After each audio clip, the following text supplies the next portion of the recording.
This is everyday racism, and so black people experience everyday racism on the job. And a lot of times, there are things that you can't say and do at work. It's not like you're on the street, it's not like you're in your neighborhood. You can't voice your opinion, you're not on a video, and you can't just vent your frustrations because you'll get written up, you'll get fired, you'll get transferred, terminated, moved, whatever it is that they want to do to make life more difficult for you than it already is. So a lot of times there is the unfortunate truth that I've been hearing even on YouTube with other YouTuber people or people who contribute their information or input about how black people are treated in the workplace today. And so, they had went around like you'll hear people that were in the before when Obama was in office, they would say, just general population and chatty people would say, "Oh, this is a post-racial era and things are getting better," and a lot of that is coming from people who are far removed from the culture of black people in general. They work with black people, but they don't have real genuine black friends. They don't really know the lives of what black people have really gone through, even from now. They just know maybe about what they've heard or what maybe they read in school, or maybe bits and pieces, maybe what they saw in a movie, and maybe something not so good that they seen, on the news. And so they put all that together, and they assume that they know everything about black individuals, and they put us in one bowl as if we all come from the same place, have the same languages and the same beliefs and background, which we don't. We're not synonymous in that, just like any other group.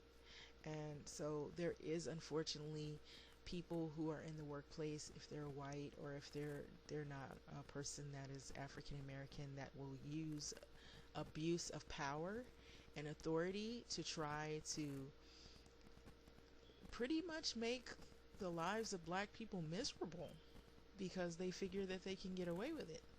And a lot of times they can. And that's the unfortunate thing. And here's an example. You have a woman here, and she's probably a really nice individual, but she's dealing with something where she has to pay her bills, she has to pay her rent, she has to take care of her family, but she's enduring the subtle racism. And it happens in the workplace, and it is so true. And I heard a young man, he was talking about, we'll work with you, we'll have a job, and we come to the job, we are far removed from that job. We keep our business at home and our work at work, and we work there just to get our foot in the door until we finally find something better and get away from you forever and ever.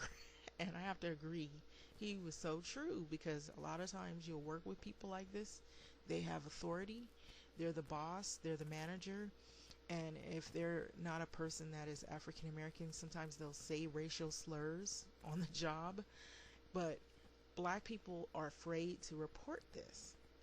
And the reason why they're afraid to report it is because they're afraid of losing their job, because that may be their only means of income at that point in time. So a lot of times you'll get a job and you'll take as much as you can take emotionally. So there's overt racism, and then there's racism where it's subtle. And a lot of times people think racism is when you're killing and lynching and shooting and raping and pillaging a black community and murdering and everything, and just right out there in the open. And they would say, "Oh, those are the racists." "Oh, well, we work with black," or I have a black friend, but really it's just somebody they work with. They don't invite them over. They don't really know a lot about their culture. They don't want to know, really.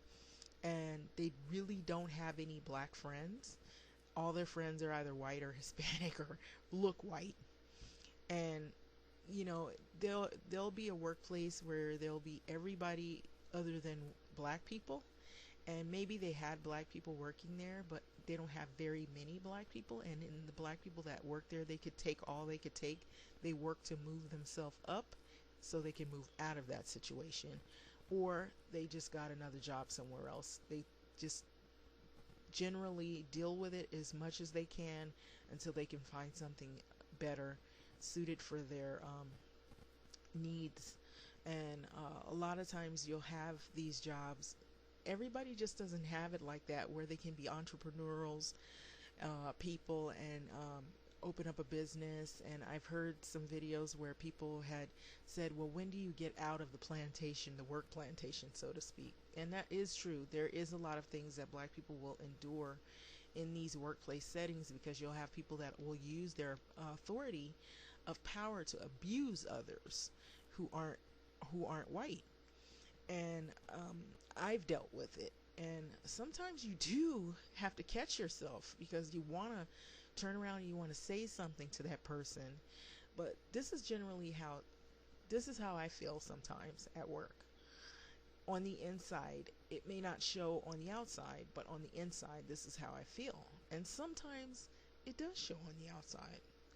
You'll just find a quiet place to sit and relax during your break or your lunch, to try to get away from some of the craziness. And, like, for example, oh, white people are not as developed as black people physically in their bodies. Making comparisons about your body shape, things like that, talking about, black women's bodies versus white women's bodies. I've had that where I've heard someone that works over me who's white, she's made comparisons about black women's bodies versus white women's bodies. But if I were to do that and say, oh, white women's bodies are this way other than blacks, I would get written up, I would get fired, I'd be terminated. So she has done a lot of things over the years to push my buttons, but I'm a pretty tough cookie emotionally. But it is emotionally draining, because a lot of times you want to stop the person. You want to say, wait a minute, where is all this coming from? Well, you really know where it's coming from. There's people who, unfortunately, they are racist. Just because they're not out there killing and shooting and murdering people, that doesn't mean that they're nice, that they're, kind, that they think about what they say before they say it. And a lot of times they're trying to put you in a position to make you upset, to make you want to quit, to make you want to give up.